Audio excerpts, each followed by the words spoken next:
So for classes next week, there will be no class on Memorial Day, obviously holiday.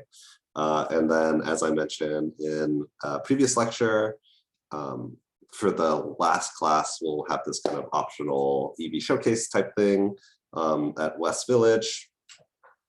So yeah, come check out the EVs in person. You get a little bit of extra credits on homework, and there'll be some free pizza.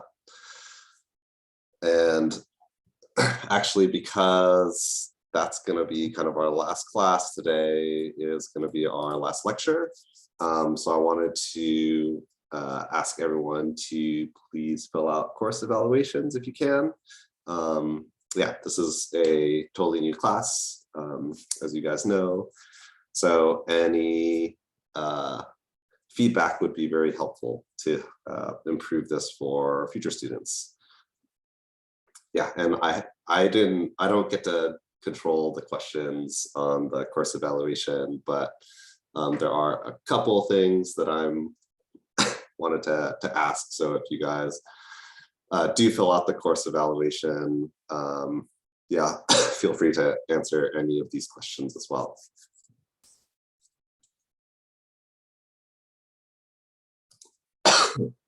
Okay, so before we go ahead with the course material for today, does anyone have any questions about anything? Any questions about next week or the project? Yeah, feel free to ask now or just type it in the chat.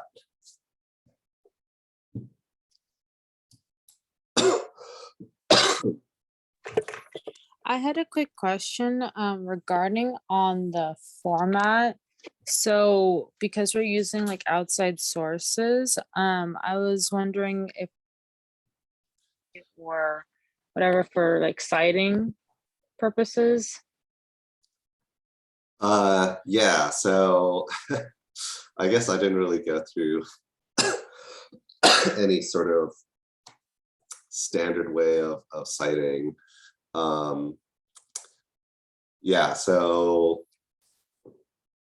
any sort of standard like MLA, IEEE, Harvard citation thing, any format that you want to use is totally fine with me. Basically, my general rule of thumb for the formatting for references is like, I should be able to find the paper without too much difficulty by kind of looking at the information that you're providing in the references. I see a question about line spacing. We'll just say single line spacing in terms of length. Question about the EV showcase, is it going to be a bunch of Teslas? No, actually, we will have other interesting vehicles as well. Actually, I have a list of people who have agreed. Let me pull it up real quick. 1 second.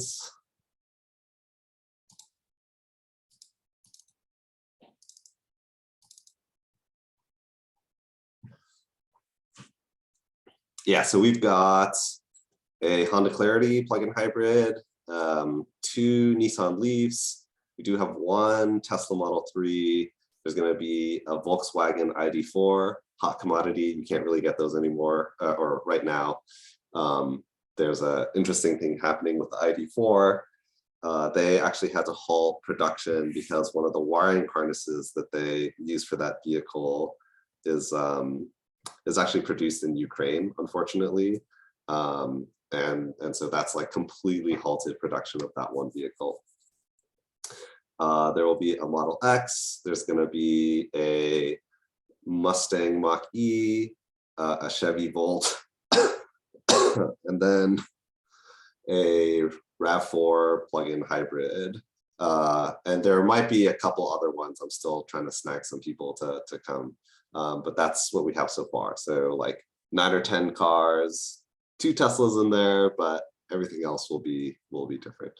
So there's going to be a pretty good variety for people to look at.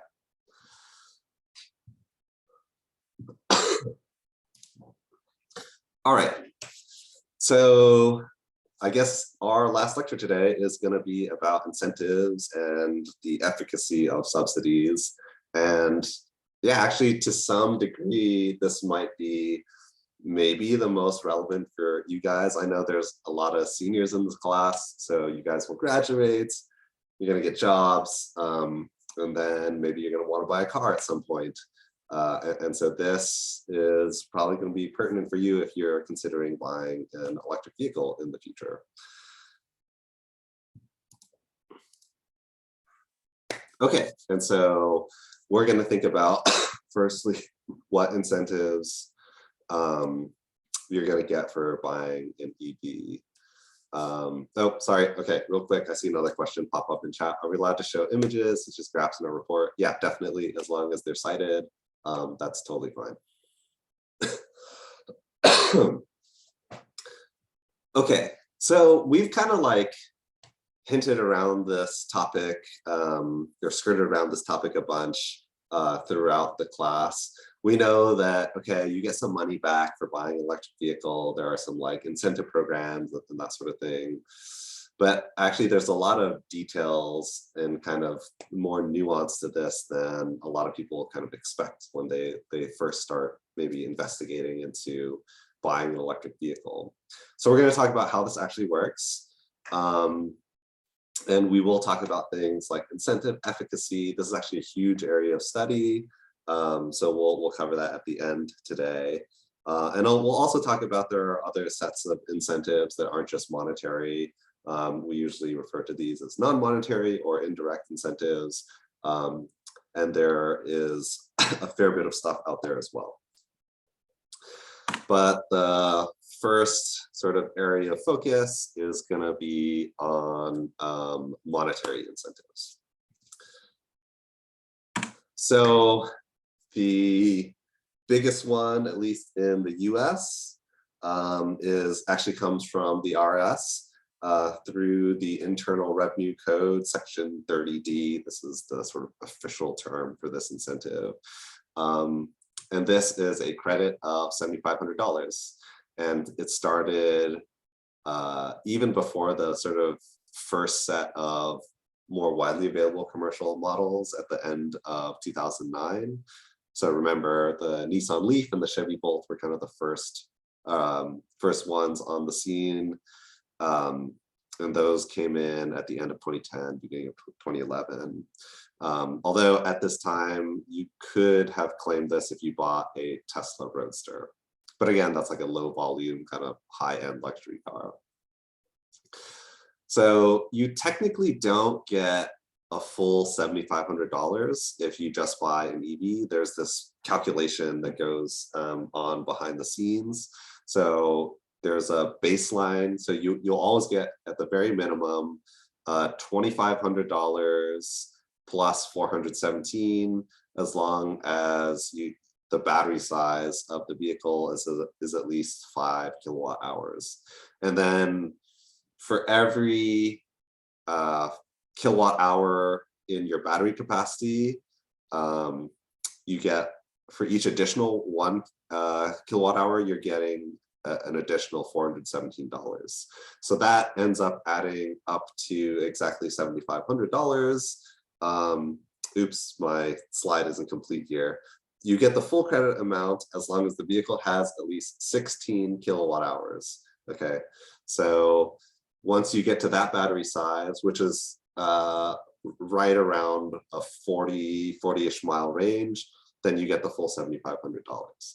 And actually, the sort of behind the scenes reasoning for this, the Chevy Volt actually has exactly the first iteration of the Chevy Bolt has exactly a 16 kilowatt hour battery. So it was kind of perfectly aligned with the incentive, so that anything smaller than the Chevy Bolt, you're not going to get the full $7,500, but anything bigger than that, in terms of battery capacity, you'll get the full amount. Sorry, Volt with a V, V, not a B. So the plug-in hybrid 40-mile Chevy Volt. Yeah, okay, and importantly, this last bullet point here, the incentive that you get comes in the form of what's known as a tax credit. Okay, and so this part is pretty important, and we'll talk about this a lot more in a little bit. But the idea of how a tax credit works is basically, if you have a job, right, you get paid, every other week or every month. Your paycheck comes, and then most people will automatically deduct their taxes from your paycheck. And so when it comes around time to file your taxes, you typically will be close to zero for how much you need to pay, or sometimes you might have overpaid the taxes based off of the withdrawals on your paycheck, and you might get a little bit of money back. But generally, you try and get as close to zero as possible. So whatever you are responsible for paying in taxes, that's known as your tax liability. And a tax credit works by refunding based off of your tax liability. So either you will get a big refund once you do file your taxes, because you've already kind of been withholding from your paycheck to pay taxes, or if you haven't paid taxes, you get a $7,500 reduction of your tax liability. So if you don't make enough income to have at least $7,500 of liability, you don't actually, you can't actually claim the full credit of this incentive, right? And the other part of it to keep in mind is that you aren't going to be able to get any of this money until you file your taxes the sort of next year from when you bought the car. So it's still it's a fair bit of money. There's a little bit of caveats. You have to be paying taxes, and you have to have enough tax liability, and you don't get it until you file your taxes. But still, at least I'm not going to complain about getting $7,500 if I buy an EV. So unfortunately, if you want $7,500 back and you want to buy either a GM vehicle or a Tesla, you are out of luck. And that's because these incentives will actually phase out over time. And the way this works is, once any individual automaker hits 200,000 EVs, that triggers a phase out of the federal tax credit, according to this schedule here that you see in the bottom left. So basically, in the first quarter that you hit 200,000 vehicles, you still get the full credit amount if you buy the vehicle in that quarter or in the next quarter. But after 6 months, the phase out begins, and anyone who buys, let's say, a Tesla in the 6 months after they hit 200,000 will only receive 50% of the 50% of the incentive, and then it goes down again to 25% after 6 months before expiring completely. So 2 companies have hit that 200,000 threshold, and that is GM and Tesla. And so if you were to buy a new vehicle with either of those companies, you would not get any incentive. And there are a whole bunch of other automakers who are kind of rapidly approaching that point. And so Ford and Nissan, I think, are both projected to reach 200K sometime this year. So if you want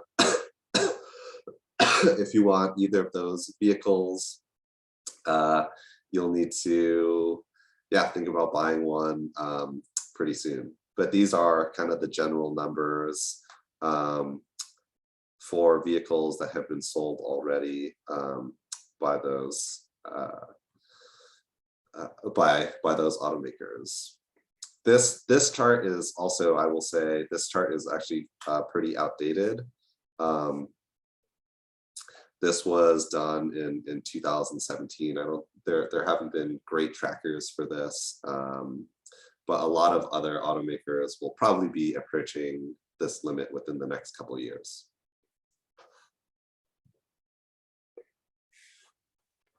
There was possibly some good news regarding this coming back into play for Tesla and GM, and resetting the clock for a lot of other automakers. This happened last year, if you guys followed the news about the infrastructure bills. Oh, I see someone raising a hand. I don't know if this is a question from before.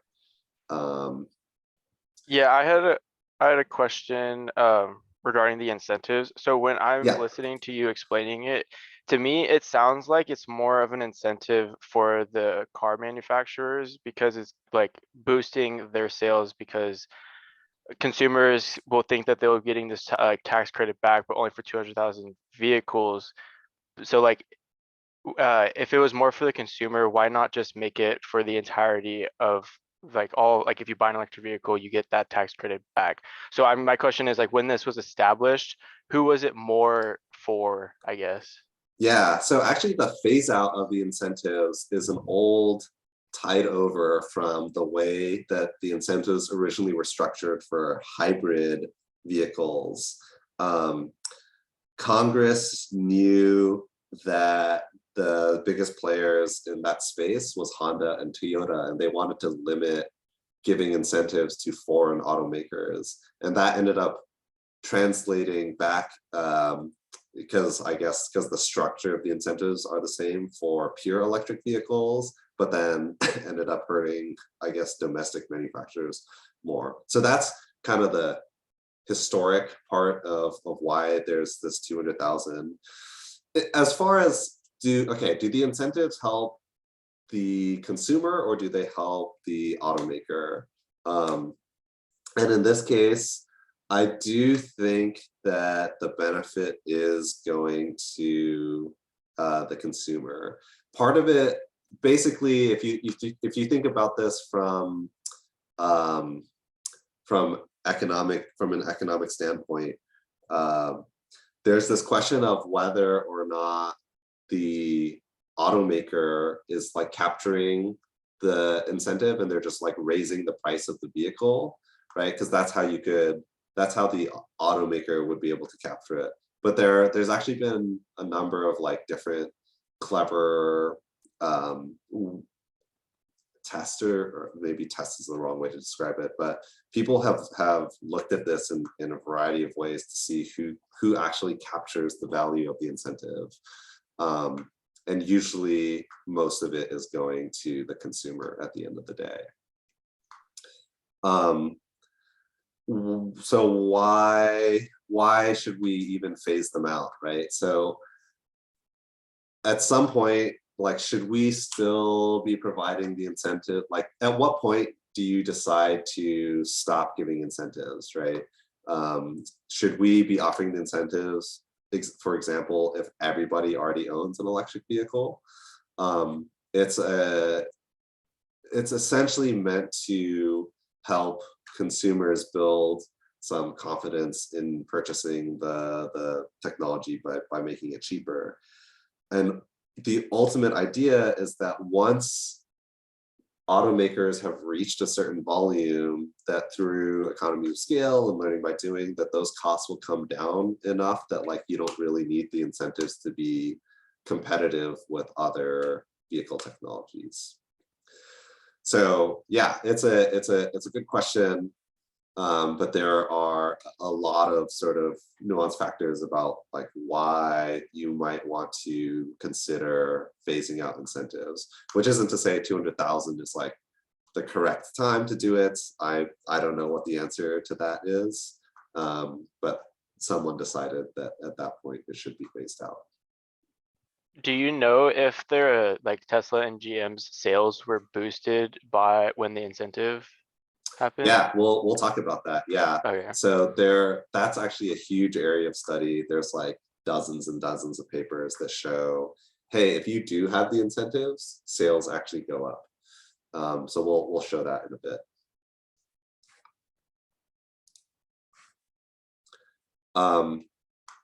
There was some possibility that this whole incentive structure was going to get changed. There were 2 infrastructure bills last year. If you guys have been following the news, one of them passed. The first one passed, but the second one didn't. The second one contained a lot of the like climate provisions and funding to do climate change mitigation and adaptation measures. And it actually included all of this updates to the incentives. There are a lot of different things that were being talked about. So no more 200,000 cap, you get to do it until there's a kind of different limit that they were talking about. They did have MSRP caps. So if you bought like a Tesla Model X, you wouldn't be eligible to get the incentives. And we'll talk about kind of some of the ideas behind these caps in a bit. There are things like you get an extra $2,500 if the EVs are built in the US. You get another $2,500 if the vehicles are assembled by an automaker that has a unionized labor organization. That one actually was super contentious. A bunch of automakers and Elon Musk were like up in arms about this. But anyways, all of these changes, some of which you can see in the table, they didn't, the sort of final version looked a little bit different from what you see in the table, but did not end up passing. Yes, thank you, Joe Manchin, for that. Okay, so that's the federal level incentives. But wait, there's more, right? If you live in California, or actually if you live in a whole handful of states all around the US, there are a whole bunch of other incentive programs, and we'll look at a couple of them and think about some of the sort of thematic elements of these. California, the sort of California quote unquote equivalence of the federal incentives is known as the Clean Vehicle Rebate Program, CVRP. And this has changed a bunch of times over the last decade or so. And you can kind of see what you would get for different types of vehicles, right? For battery electric vehicles, it went from 3,000 down to 2,500. There are some asterisks here, which I'll talk about in a moment. But the CVRP is a tax rebate program, which is different from a tax credit. It's a tax rebate because the money comes from other like tax sources, but really you can think of it as just this rebate. You buy the vehicle, and then you send in this, or you apply for the rebate, which then gets mailed to you. The standard time is like 6 to 8 weeks, but it could be longer, as we'll see in a moment. So you'll see how the structure of the CVRP is a little bit different from the tax credits. I see a question. Will I be posting this lecture? Yes. I guess I forgot to post it on Canvas because I just finished the slides, but I will post it. I'll post it during our break in like 20 minutes. So the nice thing about this, unlike the tax credits, no tax liability required, which is pretty nice. And You don't have to wait all the way till when you file the taxes next year. You can get it after a shorter kind of wait period of a couple weeks.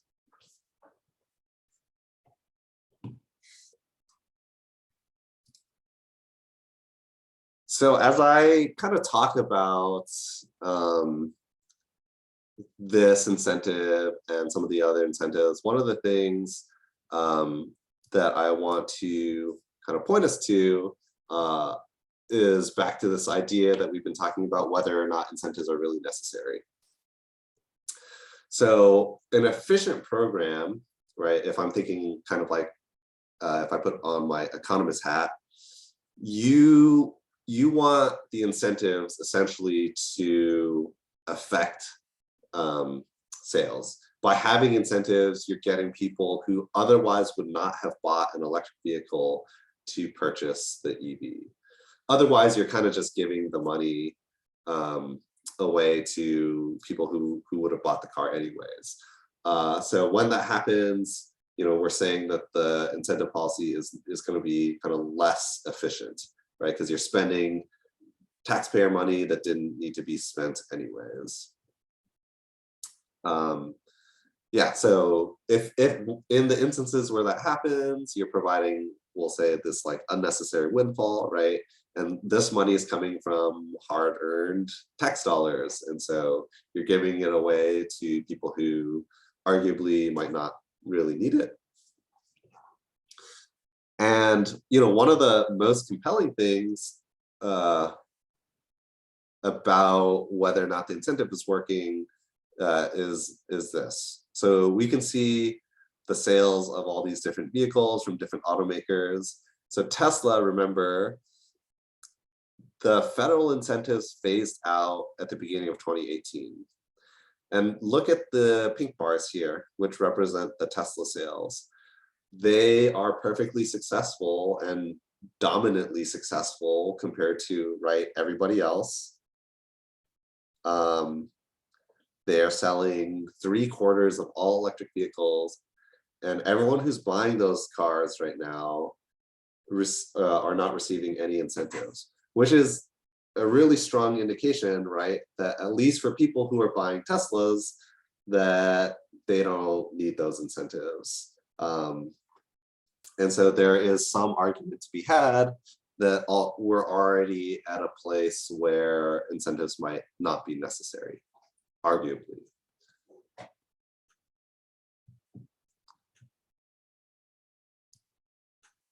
So one of the ways that policymakers have tried to address the specific point is to limit the incentives on certain criteria to prevent people who don't need the incentives from claiming them. So the first one, which is done in California, was introduced back in 2016 in the form of income restrictions. And so if you make over $250,000 a year, or now it's been kind of lowered, if you make over $150,000 a year, or if you're a joint filer, if you're married, for example, if the household makes less than $300,000 a year, then you can be eligible for the rebate. But if you make above that, then you don't qualify. In addition to that, they also recognize, hey, maybe we need to give like a larger incentive to lower income consumers.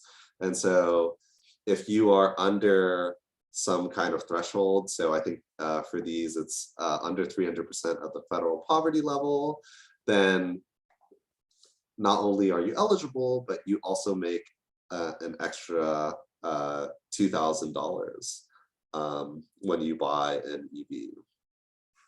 So that's on top of the 2,500. So if I go back really quick, that's where this 4,500 comes from.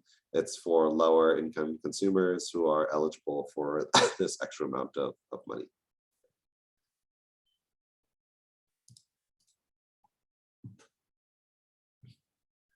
But wait, there's more. There are other sort of local programs that provide additional incentives on top of the federal, on top of the CVRP. So the Enhanced Fleet Modernization Program, the Clean Cars for All, these are both programs that exist in districts in California with low air quality. And if you are a qualifying low income sort of resident, you can do things like trade in your old car to buy an electric vehicle. And these programs can provide upwards of like $10,000. So if you start adding all of this up, right, you've got 7,500 from federal tax credit, 2,500 from CVRP, another 2,000 if you're qualified low income. So that's 12,000 plus another 9,500, right? So you're talking on the order of more than $20,000 in straight up incentives that you get for purchasing an electric vehicle. And that can be, right, that can be half the price of the car.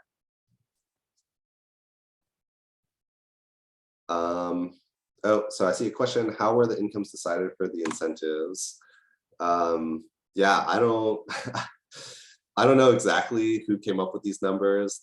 They are, well, okay, arguably they are very high, but if you live in certain places in California, some of these incomes might not actually be that high. So, you know, it is kind of relative. You can see that there was definitely an acknowledgement that like someone who's making $250,000, maybe we should lower that income threshold a little bit. So they, even in the span of less than a year, this was reduced down to 150. But yeah, I mean, arguably, you know, if you're making 150 in like Central California, that's probably pretty good money.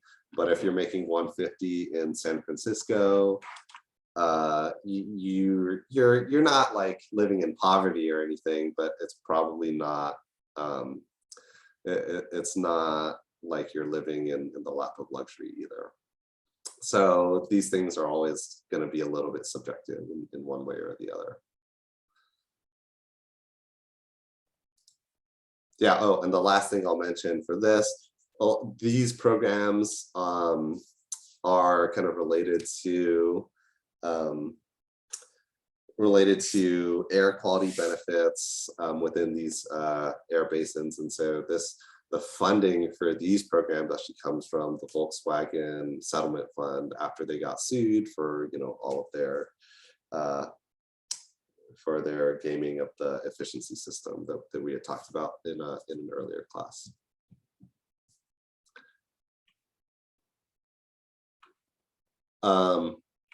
Besides income thresholds, some other states have looked at other criteria. So one of the first ones to do this, this one that you see here was Connecticut. It's the cheaper program, Connecticut Hydrogen and Electric Automobile Purchase Rebate. And the way these work is that you have a MSRP cap, as you can see here, $42,000.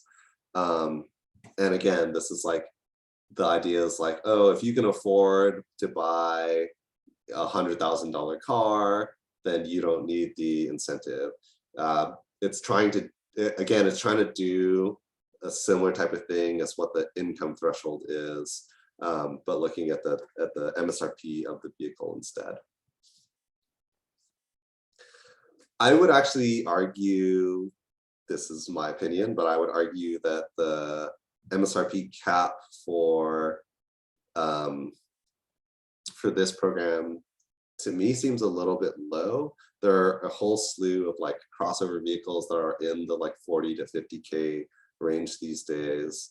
And so you would be exempted from that. And I'm not saying that that's necessarily a bad thing, but you know, we've had discussions with some policymakers And yeah, I mean, even amongst some of the academics who've been working in this field, there are some disagreements. I tend to think like 60 to 80K might be a good cap for the rebates. But again, it's somewhat subjective.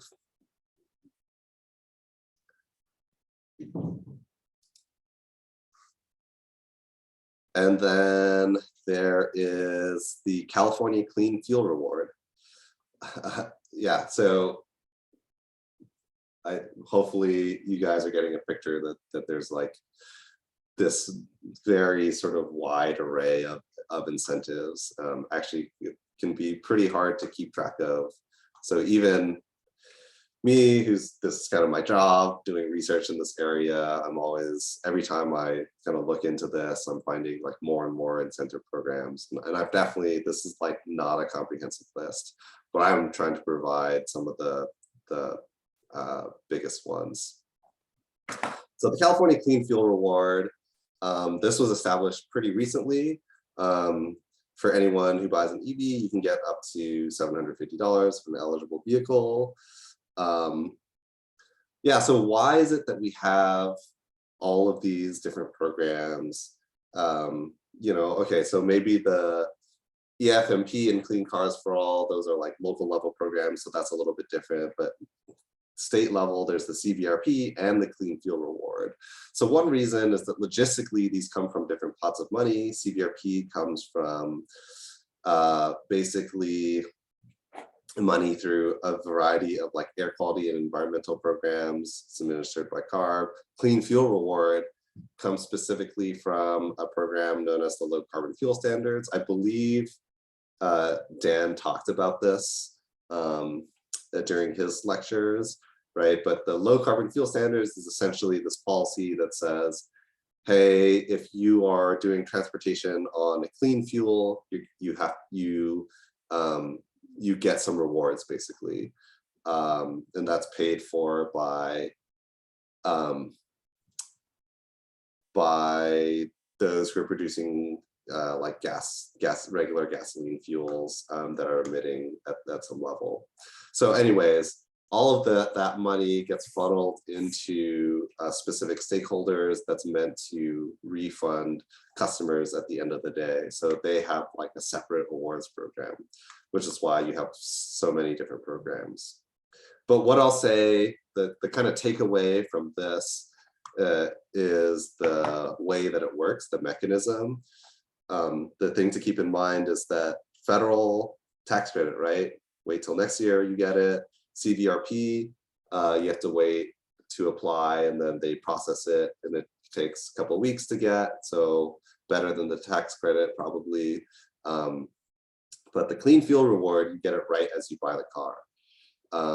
And that was part of this push that a lot of folks were making for these incentives. So this is what we call kind of on the hood or a point of sale incentive. You get it right away. And California is not the only state that does this. Washington State has a tax exemption for buying new electric vehicles. Basically, there's a sales tax and you don't have to pay the sales tax up to $1,300. So this is like mechanistically similar to California's Clean Fuel Reward because you get it immediately at the point of sale.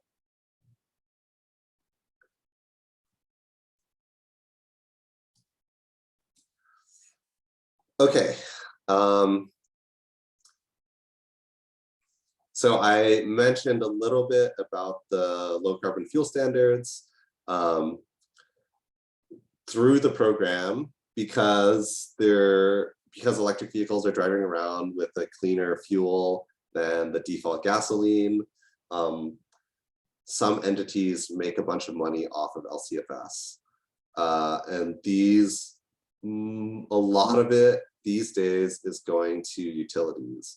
And so the regulatory agencies said, hey, we see you getting all this money from LCFS program, please make sure that you are, doing these things. So CARB says they have to use these revenues to benefit current or future EV customers, to educate the public on the benefits of EV transportation, and to provide rate options to encourage off-peak charging. So utilities have to give the money back in some way. And there's a lot of openness to this, right? To benefit current or future EV customers. That can be interpreted in lots of ways. But utilities do provide some kickbacks to customers based off of the money that's coming through LCFS. So some of the things that they do, so PG&E, so they cover $500.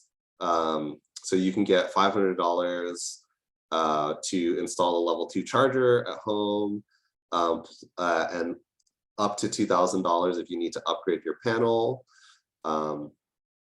SMUD gives $1,000 for charging equipment and installation costs. Southern California Edison, you can get a $1,000 up to a $4,000 rebate. So utilities get to choose how that money is going back to the customers. So those are, I think, most, it's a sort of high level of most of the monetary incentives that you'd get in California. And we've highlighted a couple other states as well that have different programs. But those, I think, are the main sort of big ones. Okay, so I'll pause here for any questions before we go on to talking about non-monetary incentives. And we can also take a quick 5-minute break, and I'll post the slides on Canvas right now.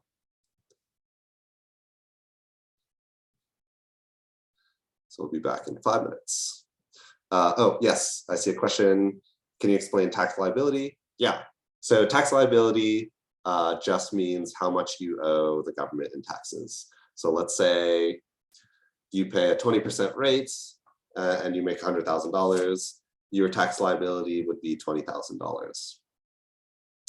And the relevance of the tax liability is that if you don't owe the government at least $7,500, you can't get all of that credit back.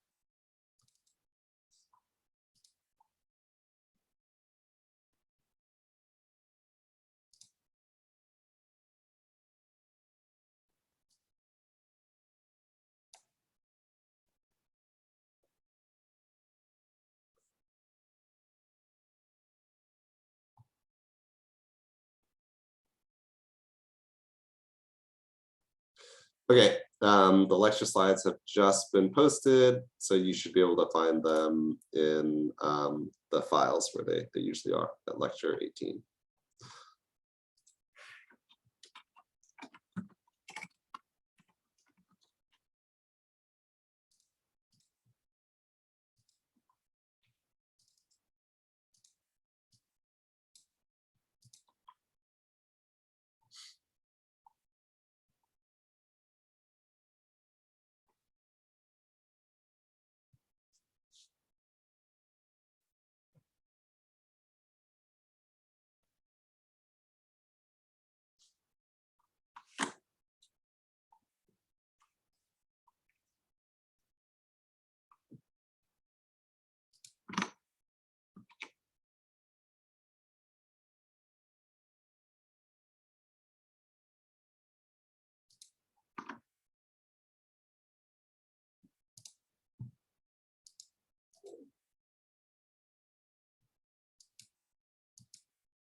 Okay, let's get back to it. So non-monetary incentives. Probably the one that is, well, what we found to be the most valuable, and probably one that's the most visible to a lot of you guys. I'm sure if anyone's driven around in California, you've seen these stickers before. These stickers are HOV lane access stickers, high occupancy vehicle lanes. All it means is that if you have the sticker, you can go ahead and drive in a carpool lane, even if there's only one person in the car. So this was, yeah, this extra little incentive that was provided to actually back when originally we were just talking about hybrid vehicles. So if you see way back in the day, there used to be these yellow stickers that were available for old hybrids. But that later got extended to battery electric vehicles and plug-in hybrids. So the yellow one came first for hybrids, that one got phased out, and then there was a white sticker for battery electric vehicles and a green sticker for plug-in hybrids. And then after a while, they basically decided, hey, at some point, there's going to be too many of these cars everywhere, right? Which makes sense. The carpool lane, it's not going to be very effective or even an incentive if like everyone is able to drive in those lanes. So after some amount of time in like the mid 2015 or 2010s, they essentially decided, okay, we're going to make a new sticker every year, and those stickers will last, I believe they last for 3 years, and then they sunset after that. Yeah, so lots of Priuses still have those yellow stickers, but yeah, they don't actually do anything anymore. And so every year you get a new color, and that color lasts for 3 years. And actually, we are all the way back around to yellow as of this year. So you'll start to see some yellow stickers again, although they look way, newer and shinier than the old ones that were like from 15, 20 years ago. Yeah, and we'll talk a little bit more about these in a bit when we talk about the sort of efficacy of incentives and whether or not they're doing anything. But yeah, this is how this program works, and still pretty popular today.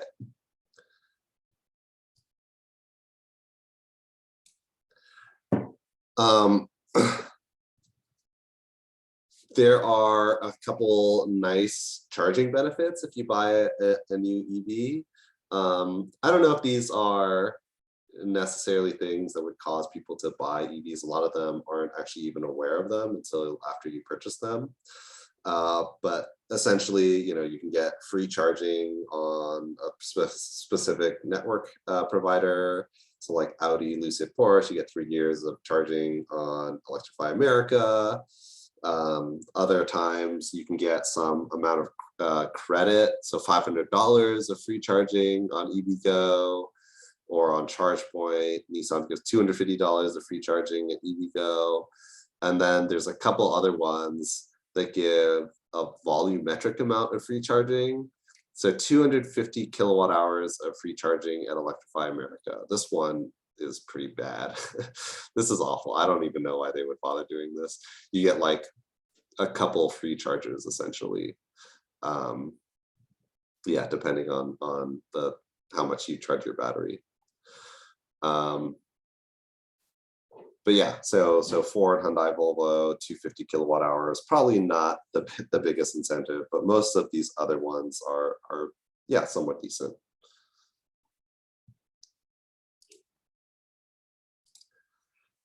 And then you can get some parking incentives as well. So usually this is like kind of a minor perk, right? You get to park at the front of the line, like closest spot to the grocery store, movie theater, or whatever. But it's convenient, nice.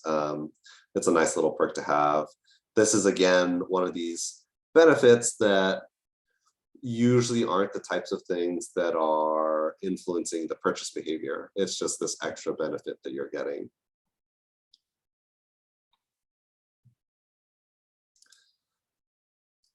Okay, so analyzing efficacy, in other words, do they even work? And why do we care, right? Are the incentives actually doing anything, or are they a big waste of like taxpayer money? I think there's been a lot of work in this area because this is one of the places where research can really help to inform public policy on how on whether or not to have incentives, and whether and even with the design of a particular policy. You can imagine that like in academia, yeah, you're gonna have some things to say about like the engineering aspects of the technology and that sort of thing, but a lot of that in reality is going to get practiced through, you know, applications of the automakers themselves. But this is one of the areas where you actually need research to be able to say whether or not a particular like policy makes sense.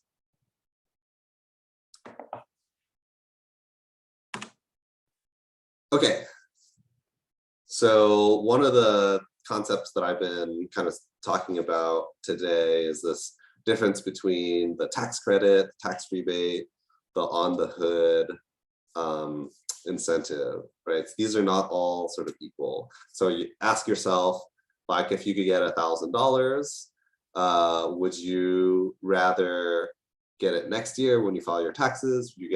Would you rather have it 6 to 8 weeks later, or would you have it right when you buy the car, right? This goes back to our thinking about discount rates, right? We actually know that the incentive that you get from the tax credit is less valuable than the incentive that you get sort of on the hood. And so some people have actually looked at this directly. And one of the ways that you can improve the efficacy of an incentive is just offer it sooner. And in fact, there was a study that showed that if you had a $1 point of sale incentive, that could be as valuable as $2 of the tax credit. So like literally double the value, right? So if you're thinking from this from a like public policy perspective, you're like, hey, I want, you know, let's say I have a $10,000 tax credit, and you say, oh, I'd like to double the efficacy. Should I instead offer a $20,000 incentive, which would double the taxpayer burden for this incentive? Or you could just like move it so that you give it right at the point of sale, and it's essentially going to be twice as effective by doing that. I will say this is a bit of a simplification. I'm making it sound like way easier than it is. There are a lot of like logistical issues with trying to do this. So one of the things is like for the CVRP, to have an income cap, you actually have to go through a process where they verify your income to make sure that you're not like gaming the system or anything. And so it's actually not possible to do that, from what I understand, for programs that do it on the hood. So there is some kind of like complexity with the implementation of an incentive that may make certain methods a little bit more difficult. And even for like the CVRP, the incentives, you know, they say 6 to 8 weeks, but there are times where there's like delays. So this is actually from their own website.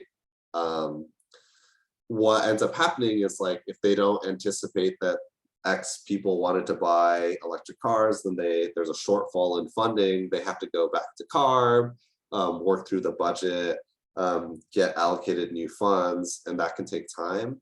And so, you know, if you were buying a vehicle in some of these time periods, you could have had to wait, you know, upwards of half a year in order to get your tax rebate.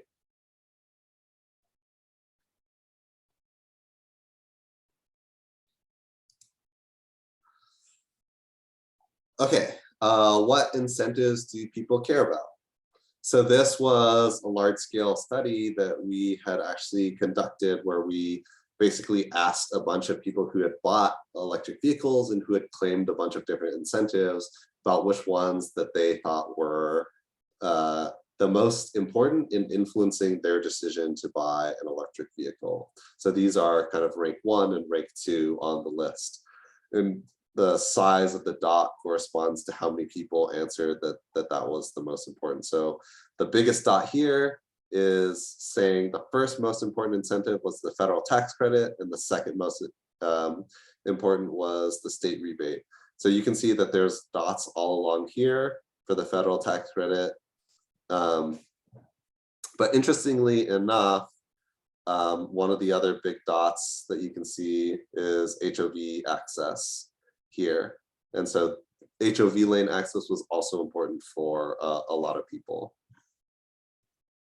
And everything else kind of small relative to most of the respondents in these surveys, basically saying the monetary incentives were the thing that they cared the most about, which maybe isn't so surprising, but at least gives some confirmation that that those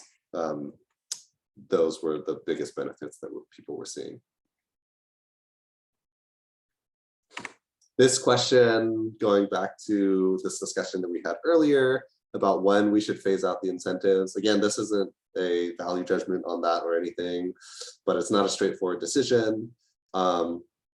Basically, a lot of the conventional thought is that as you have higher and higher volumes, you should think about phasing out the incentives because prices are coming down, more people are willing to buy them. And so at some point you don't really need the incentives. But for a lot of buyers, we actually see, so this is a graph of people who basically said, they were asked this question, hey, if the federal incentive was not available, what would you have done? And then these people said, oh, I would have bought a different car, a non-plug-in car. I would have bought another car, I don't know. I would have made the same decision, or I wouldn't have bought a car at all. So people were asked this question, you take away the federal incentive, what do you do?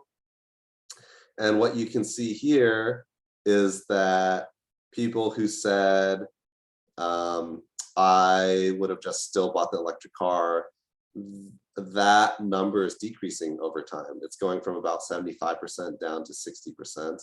And then people who actually would have switched to, let's say, a gas car is increasing over time from, let's say, 10, 15% to 20%. So this study was kind of demonstrating that actually, you know, even though we conventionally think of phasing out incentives as time goes on, at least from the consumer side, we can see that incentives are becoming more and more important. That kind of made sense to us qualitatively because basically the idea is like you have more adopters, especially those coming from lower and lower income brackets, who tend to think that the incentive itself is actually important.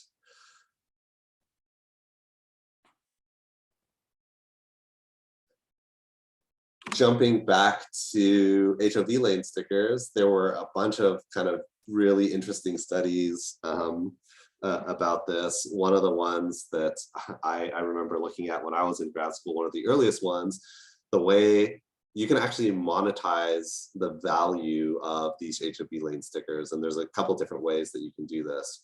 One clever way that a researcher had done this was they went to look at the used car market, and they basically compared the sales prices of Toyota Priuses that had the sticker against Toyota Priuses that didn't have the sticker. And actually, they found that these Priuses that did have the sticker were selling for upwards of $10,000 higher than those that didn't. That's kind of the sort of more extreme. I think the average was a couple $1,000s, but still worth quite a lot of money. You can imagine if you live in Los Angeles and you're kind of commuting through peak traffic, right? Saving 30, 40 minutes, an hour a day, every day for an entire year, that's probably worth a lot of money to some people. And so these HOV Lane stickers were really popular. There's been some work here finding that where they were actually counting like the number of like tolls that you could get by and finding savings as high as like $500 a year.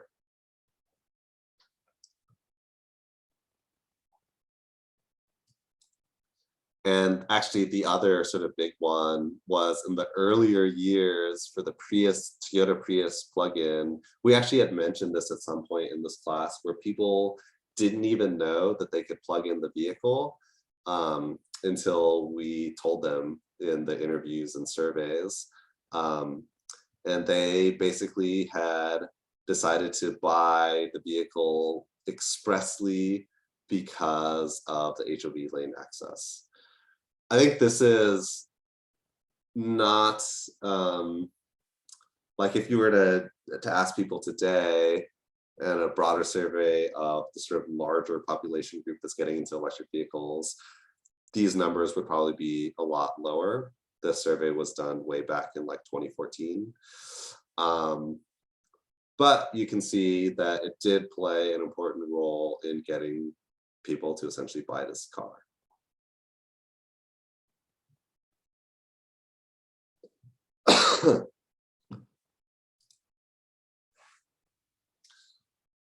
Okay, so the big kind of $1 million question is whether or not incentives are actually leading to more EVs being sold, or is it just people being able to claim this for free and getting kind of this windfall payment out of this.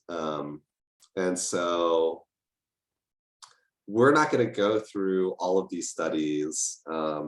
There are dozens and dozens of them. And actually this area of research has been looked at both for hybrids and for electric vehicles across sort of a long period of time.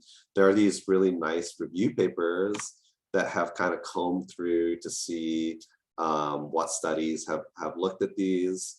And so looking at the way we read this, each row is kind of a different study done by a specific author, and they look at the sort of condition, the area that they're looking at, the time, whether they're looking at both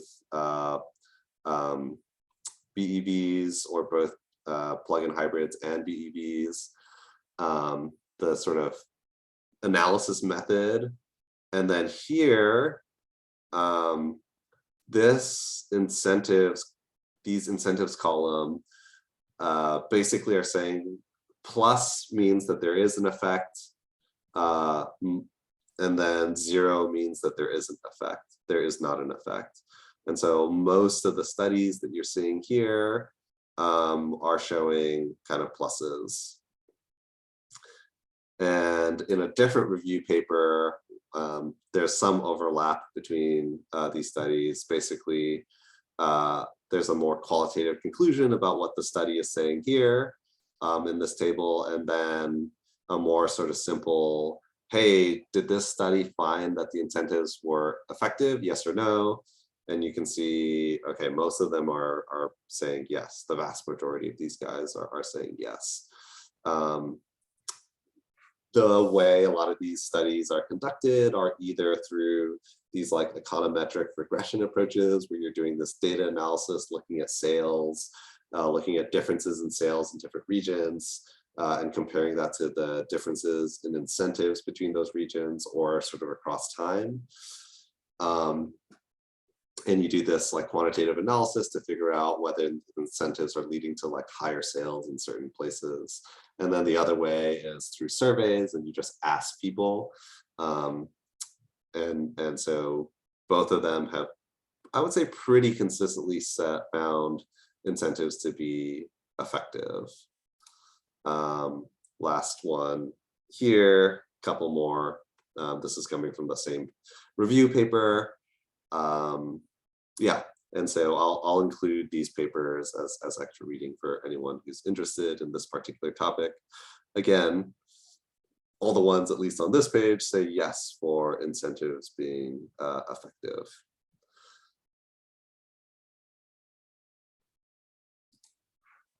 Okay, and so incentives are, yeah, probably they're pretty important, as we've seen through a lot of these studies that have looked at these specifically. I think there's generally agreement that incentives, they do have an effect in inducing people to have sales, or inducing people to buy electric vehicles and increasing the sales of those vehicles.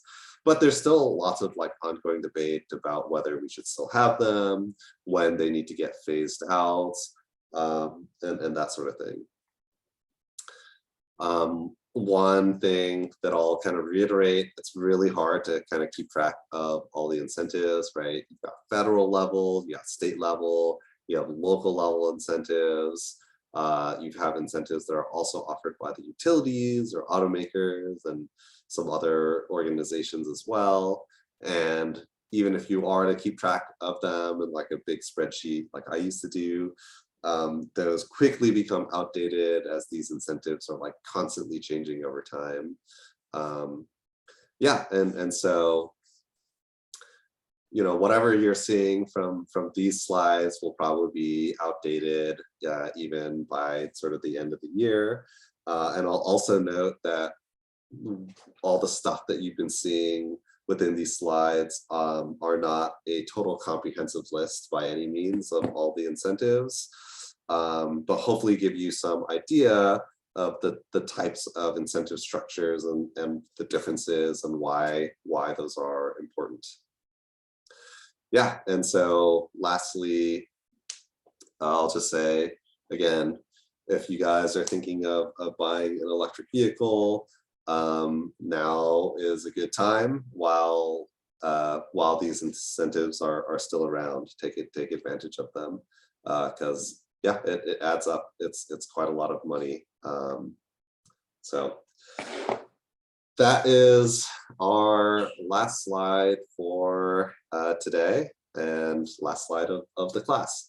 So thanks everyone. Sorry for having to going back to remote for the last couple of weeks, but thanks for putting up with that. Yeah, thanks again for attending all of these classes. I hope this was an interesting class for you guys, and I hope to see some of you guys next week when we do the EV showcase.